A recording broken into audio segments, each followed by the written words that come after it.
2050. We are Renaissance, which is a consortium of about 5 indigenous Nigerian oil and gas companies who had done well from the last round of activity, divestment, M&A divestment from Shell, have formed a consortium to do this transaction. They're right now at consent stage with the federal government of Nigeria.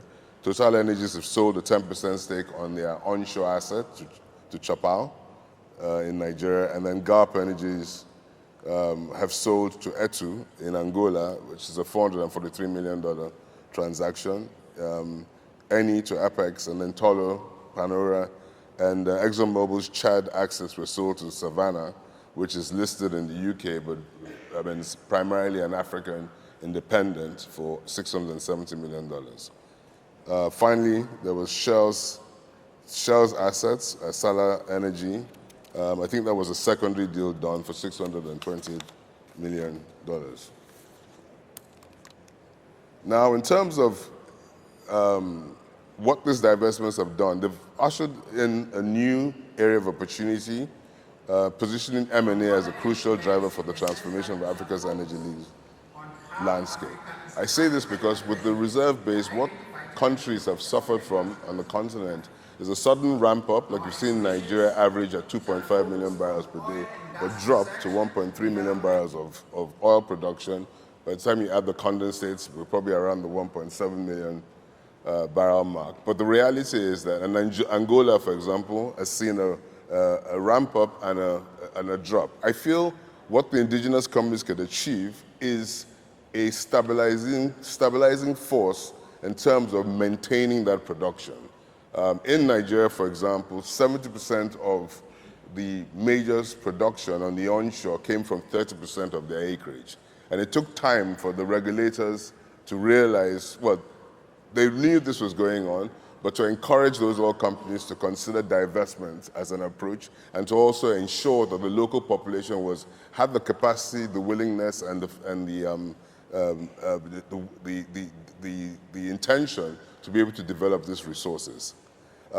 Effectively, indigenous companies attract strategic investors.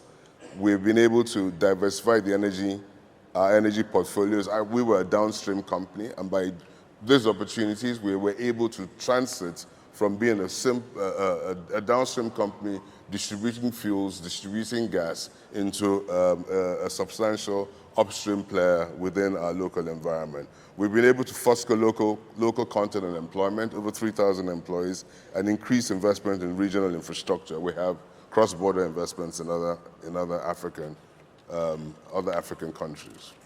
Namely, a prosperous Africa based on inclusive growth and sustainable development. Second one, Aspiration 6, an Africa whose development is people-driven, relying on the potential offered by African people, especially its women and youth. Achieving these aspirations requires us to rethink our energy policies and investment frameworks through a developmental lens. Africa has been resource-rich, yet power-poor for far too long, with our vast reserves of minerals, oil, gas, and renewables untapped or under-leveraged.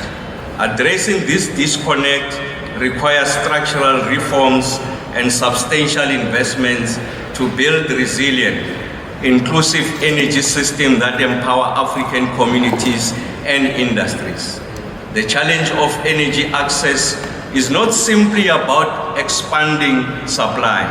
It is fundamentally about ensuring that energy becomes a transformative asset for all Africans. Energy poverty remains widespread, and approximately 600 million Africans lack access to electricity. This deprivation hinders economic participation, affects health outcomes, and limits the educational opportunities, especially for women and youth in rural areas. By tackling energy poverty, we do not merely light homes and power businesses, we lay the groundwork for an equitable society where opportunity is within reach of every citizen. The question before us is how to accelerate energy security whilst addressing structural inequalities. Africa has the potential to lead the world in renewable energy and innovative energy solutions. But our path to energy transformation must reflect the values of equity. We want to improve operational efficiencies, improve scale of market and market share, corrode share base of others and the competitors, get more of it. We wanted to operationalize a commercial viable national petroleum company, SABC.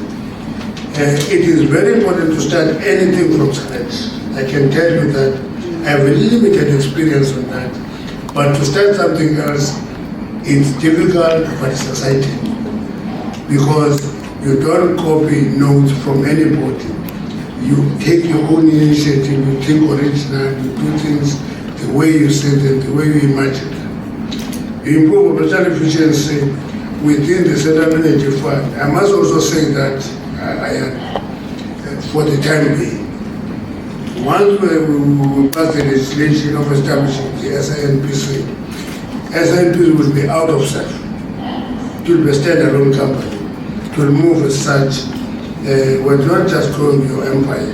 I know it's different. You want to have a big empire. No, we're not doing that. After we want to corrode your empire, reduce it. Have the SNPC standing alone, grow, and be there to be safe. As a country and as a government, we understand that the seriousness of the global climate crisis and continue to take measures to mitigate the challenges posed by rising temperatures caused by greenhouse emissions. However, we strongly believe that Angola has the right to develop its oil and gas resources, and we are committed to ensuring that this is carried out in a sustainable manner while taking into account the need to ensure the industrialization of our country. As a country, Angola is committed to promote best practices in the reduction of emissions when producing hydrocarbons. I am happy to say that our operators have reacted positively to this and are reducing emissions step by step. The Deal of the Year's winner is Oando PLC, Ajip acquisition in Nigeria. Congratulations to Oando PLC for the Ajip acquisition in Nigeria.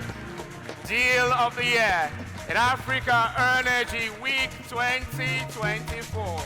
Congratulations.